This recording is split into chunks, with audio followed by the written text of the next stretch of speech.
half over. And I don't have an email. I want to start, I watched you for the last couple of days, Judge, and I want to compliment you on your demeanor. And I mean that. I know you're on your best behavior, but I appreciate your humility.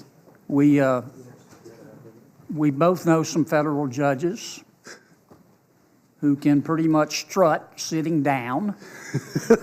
And I appreciate your attitude and your demeanor, and I mean that. Thank you very much, Senator. I just want to ask you a few questions about the law.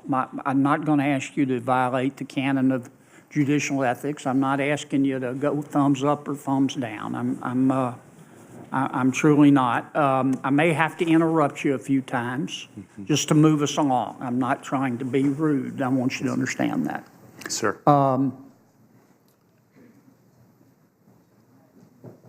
You know, you have been nominated for the most powerful unelected position in the most powerful country in all of human history. Congratulations, but you understand also where we're coming from. There's no margin for error. Yes, sir. We've got to get this right. Yesterday, gentlemen, take it outside, would you? Yesterday, I talked a little bit about the fact that judges have limits on their power. And I don't know if I said it this way, but I said I think it's inappropriate for a federal judge to try to rewrite the Constitution every other Thursday to advance an agenda that either he or her supporters can't get by the voters. You agree with that? Yes, of course, Senator. The judges interpret the law. They don't make the law, and that's obviously something that's repeated a lot. I won't cliche, but it actually matters. If you keep that in mind, it matters. Judges also have another duty, though. I didn't get to talk about it yesterday.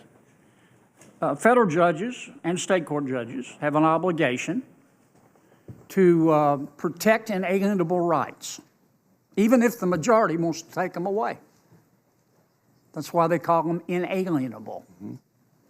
And I said this when Judge Gorsuch was here. If you think about it, in many cases, the Bill of Rights is really not there for the high school quarterback or the prom queen.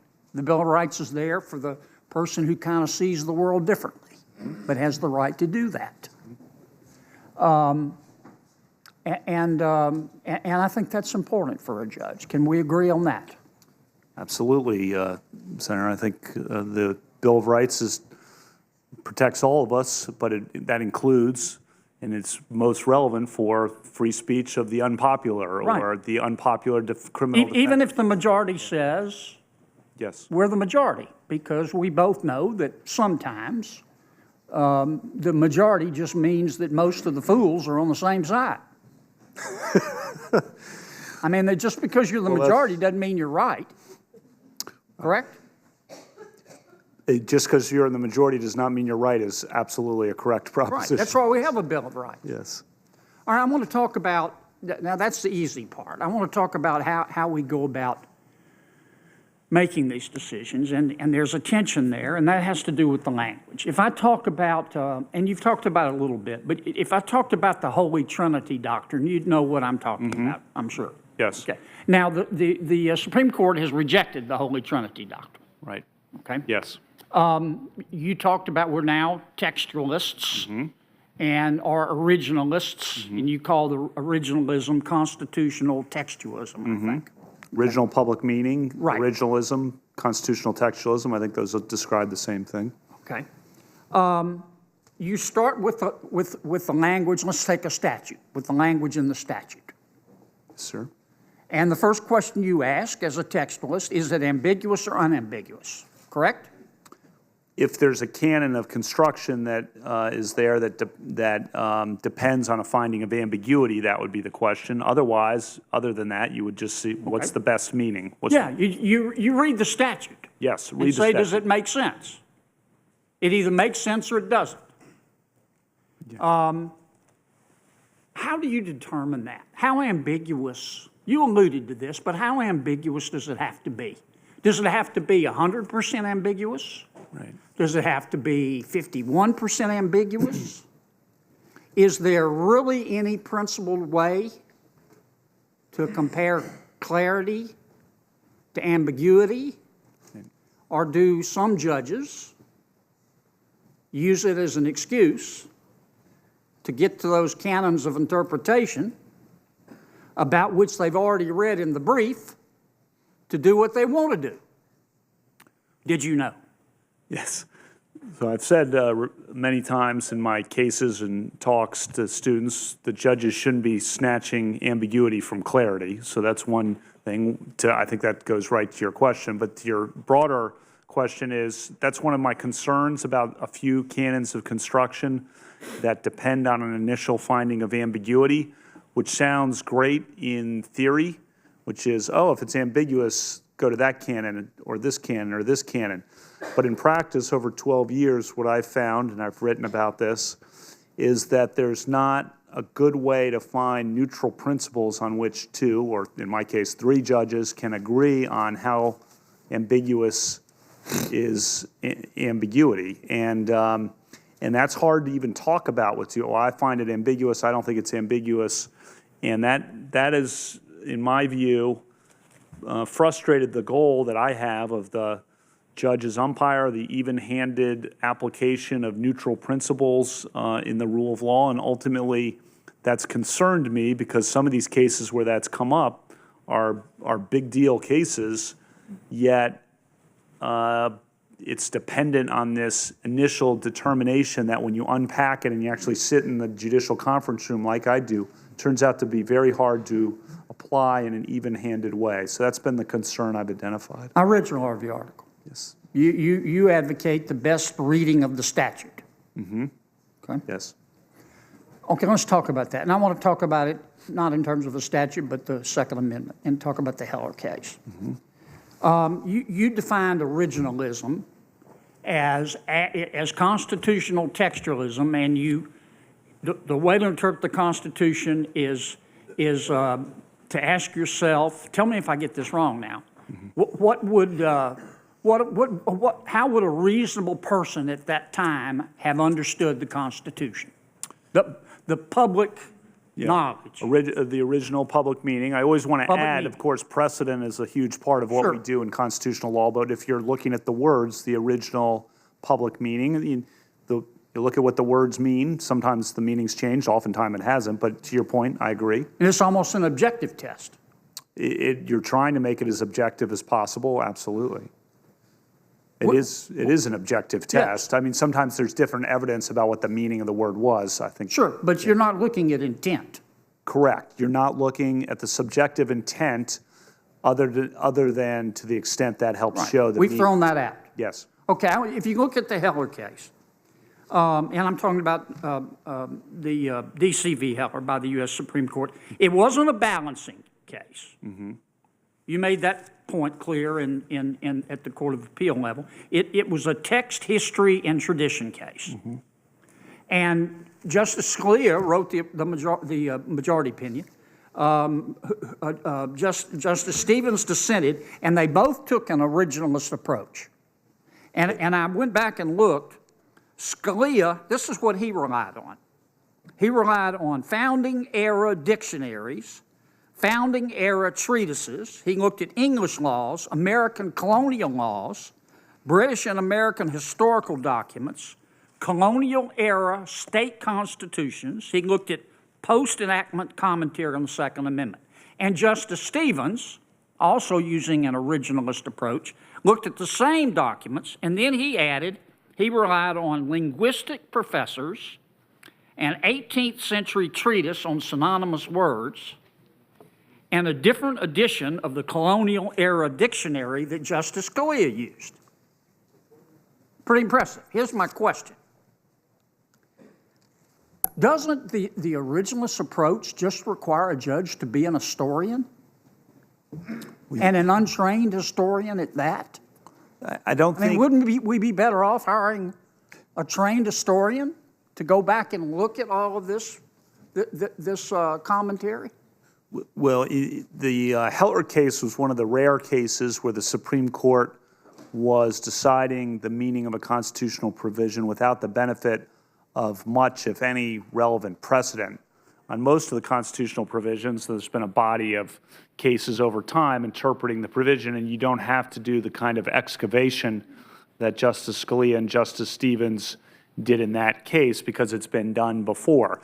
The reason I think why the Second Amendment posed a challenge in that case in terms of figuring it out is the prefatory clause in the Second Amendment, which the question was did that define the scope of the right indicated afterwards, the right of the people to keep and bear arms shall not be infringed, or did the prefatory clause merely state a purpose for which the right was ratified, and therefore you read the right as written, the right to keep and bear arms shall not be infringed. And to figure out what the prefatory clause meant, you had to figure out as a general proposition how legal documents at the time used prefatory clauses and what the purposes of those were, and that required a lot of historical excavation by the two justices who had the competing positions. Okay, fair enough.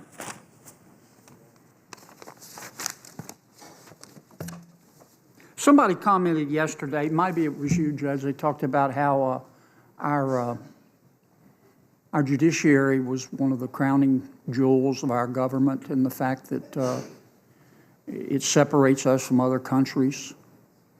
Yes. I think one of the reasons so many of our neighbors in the world want to come here is because of our independent judiciary. They know their person, their property will be protected. I think that singles us out. You know, you never read about somebody trying to sneak into China. They want to come to America. But there have also been studies, I think Senator Booker talked about this, maybe it was Senator Whitehouse.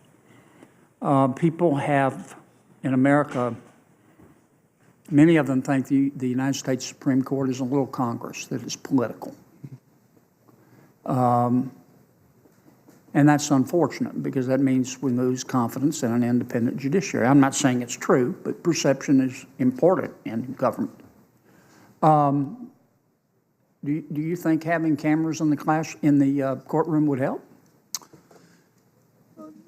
Senator, that's an issue that I've thought about. And let me just give you a little perspective on our court. We've gone to same-time audio in our court. We started with release of tapes much later, then release of tapes later in the week, then release of tapes later in the day, and now we're same-time audio in our court. And I think that's been that's worked at the Court of Appeals level for us. I know nominees who've sat in this chair in the past have expressed the desire for cameras in the courtroom only to get to the Supreme Court and really change their positions fairly rapidly. So that gives me some humility about making confident assertions about that. And of course, joining a team of 9 means thinking about that if I were fortunate enough to do so, in hearing the perspectives of why did they change their position, what's their view. I will say one thing about that I do think is important. Oral arguments are a time for the judges to ask testing questions of both sides, and there's a perception sometimes, and you see it in the media, that the oral argument Judge X is leaning this way at oral argument. I really can't stand that kind of commentary about oral argument because I, at least, have always approached oral argument as the time to ask tough questions of both sides, and I do sometimes wonder whether people would get the wrong impression of oral argument. Now, I've always thought, too, though, the announcement of the Supreme Court decisions, when they issue the opinions, that's a different point in time when if there... What did you say Justice Marshall said? People aren't fools? Well, you have to trust the people sometimes, Judge. And as to the decisions, right, that's when the court is announcing its decision, and that is the decision of the court. Oral argument, lawyers people are asking tough questions of both sides, and sometimes you would think, oh, Judge X thinks this because of the oral argument I question. understand. But the decisions, I think let's put it this way, if I were starting, I think I'll stop there. Well, I get your point, and they're good arguments on both sides, but I do think that the American people have lost confidence in the institution of the Supreme Court and Congress and the presidency. And it's ironic, given my generation, that the only institution that the American people I think have a lot of confidence in right now is the military, which wasn't true in my era. Well, that shows. But you got to trust the people, and too many up here in the Beltway don't. I agree with your general. They don't. The people don't read Aristotle every day, but they get it. They'll figure it out. All right, let me ask you a couple more. You're an originalist. Did I pay attention? Yes, I pay attention to the text, the original public meaning, but informed. I always want to make sure I say precedent. If you're in a constitutional case, precedent is critically important, and that's part of the text of the Constitution. Right, but the focus primarily of an originalist is an understanding of the Constitution by the people, an objective test at the time it was written and ratified. The meaning as opposed to the intent, and then informed. Right. I always have to add precedent. I get it. I'm not trying to trick you. No, I understand. I couldn't trick you. I just want to be clear in case someone takes something out of context. All right. Are you willing to overturn precedent that you think conflicts with the original public understanding of the document? The Supreme Court's rules on precedent, the precedent on precedent, sets forth a series of conditions that you look for before you consider whether to overrule. But I'm just asking you if you come upon a case and you say, I'm on the Supreme Court now, and I've looked at this, and that's not under originalism. That's not what the public understanding was. So the first inquiry is the prior decision wrong, actually grievously wrong? And if you thought it was grievously wrong, that would be, you'd go on to because of that or for some other reason, you'd go on to the next steps of the stare decisis inquiry, but that's how that would work, if I understand the question correctly. Okay. All right. Can we agree that there were state constitutions that preceded the federal Constitution? They did, and the framers at Philadelphia drew on a lot of the experience of the state constitution. They drew from state constitution. Sure did. And can we agree that every state now has a state constitution? Yes, and they protect a lot of rights. Yep. In fact, before the federal Constitution was extended to the states through the 14th Amendment, the only protection you had from state government was a state constitution. That's correct, other than the rights articulated in Article 1, Section 10 of the original Constitution, yes. Ex post facto. Can we agree that you're right under the U.S. Constitution? Let's take the Bill of Rights, but you know what I mean the whole document. Let's take the First Amendment. Can we agree that the First Amendment in the United States Constitution sets the floor, that the state counterpart, the state First Amendment counterpart, can actually give you a greater First Amendment right? Correct, and I think I've mentioned a couple times Judge Sutton's book, and Justice Brennan wrote an article in the 1970s about state constitutional law doing exactly what you said and encouraging state litigants and state courts and state court judges to think about exactly what you're saying. Well, and in fact, some states have. Like California, for example, their First Amendment, they don't have a state action requirement. Mm-hmm. Am I correct in that? I will admit I haven't looked at the California Constitution recently, but I'll take your understanding of it, Senator. Well, they don't. Yeah. In a private shopping center, so long as it's a common area, somebody can go in there and protest, and you have a First Amendment right under the state constitution. And the only question in that case would be if it conflicts with another provision of the federal Constitution. And that's my question. Okay. That's my question. What happens when a state interprets its own First Amendment, which it can insulate from review by you guys, or by you soon-to-be guys on the Supreme Court, under the adequate and independent state ground doctrine, but it conflicts with your Fifth Amendment property right? Well, Article 6 of the Constitution makes clear that the federal Constitution is the supreme law of the land, and that trumps not only state legislation, but also state constitutional decisions. So in that instance, the property right protected, if it were determined that what you're talking about violated the property right in the U.S. Constitution, that would control. Except that's not what the United States Supreme Court said in the Prunyard case.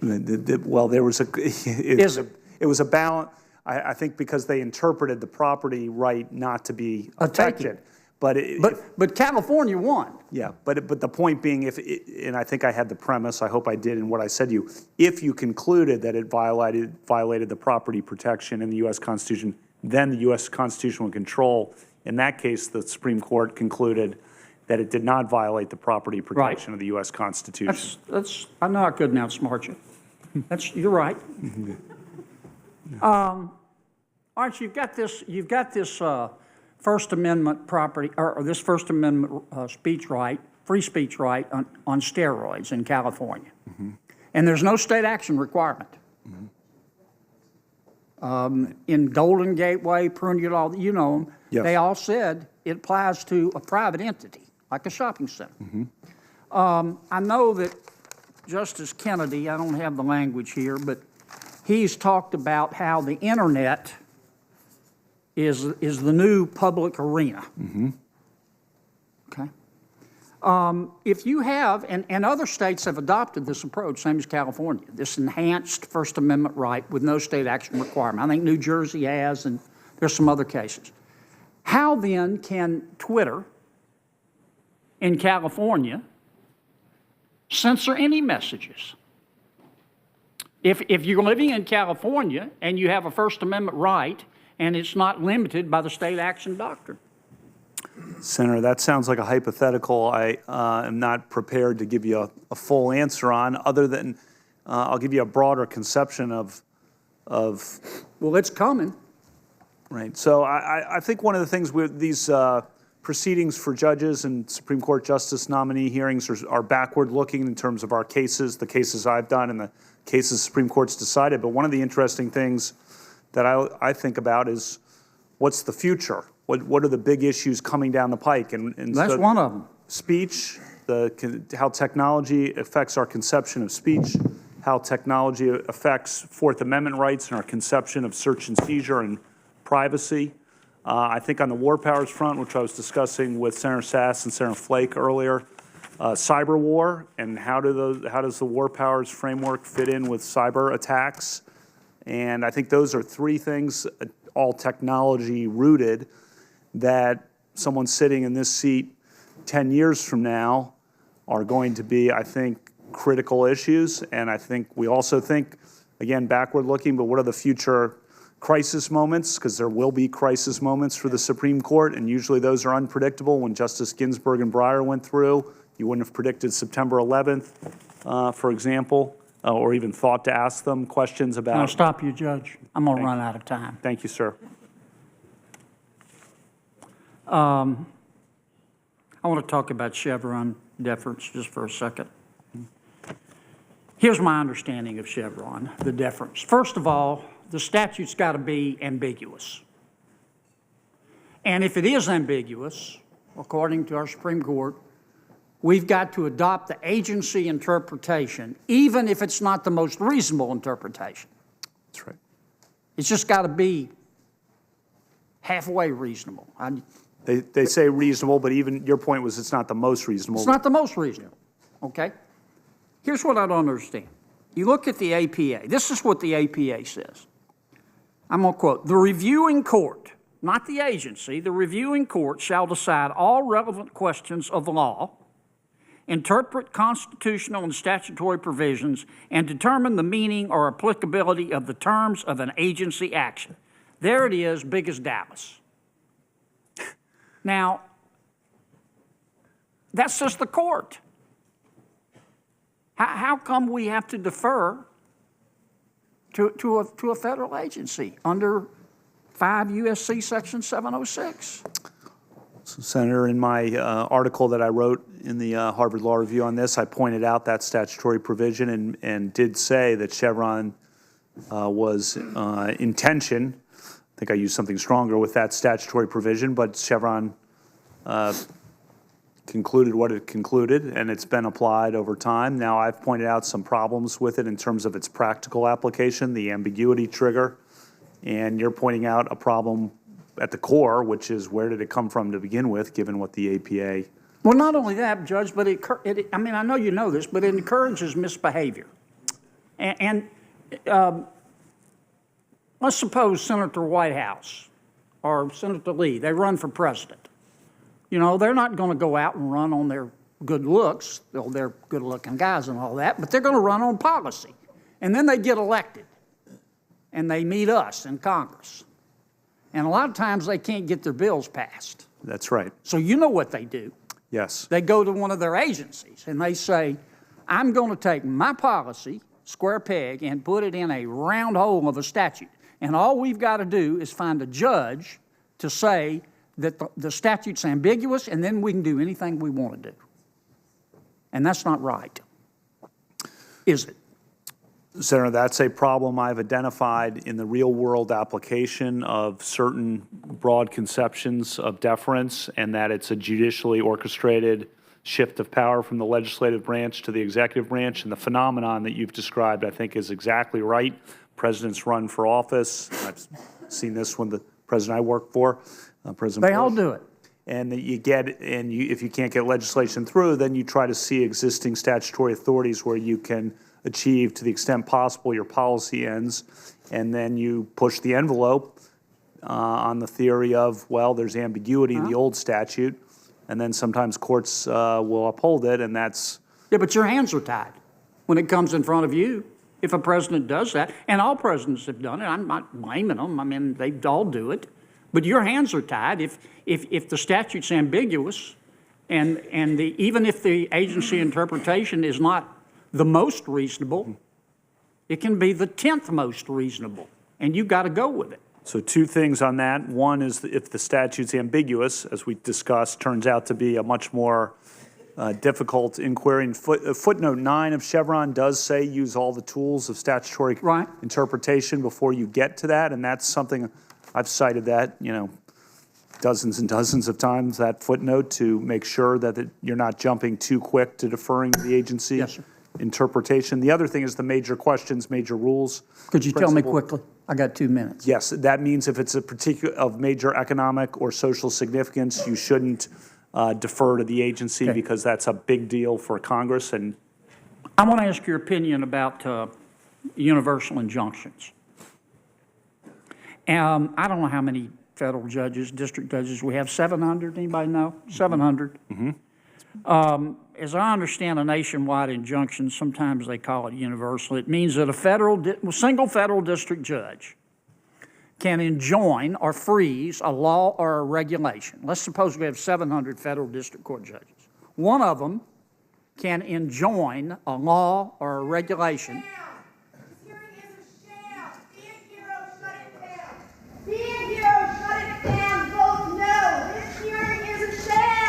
Thank you, ma'am. I just got an extra 20 seconds under the rule. Anybody else want to go? I'll get up at 40. I'm giving myself an extra 20 seconds. Where was I? The nationwide injunction. Yes. One federal judge can enjoin a law or a regulation for the entire country, even if every other judge in the country says, I don't agree. Now, what's the legal basis for that? It's got to either be a statute or the Constitution. Senator, that is an issue that is being contested currently in courts around the country, I think, and is an issue of debate, and therefore I think I better say nothing about it. I apologize for that, but it is an issue of current debate. All right. I apologize. It's okay.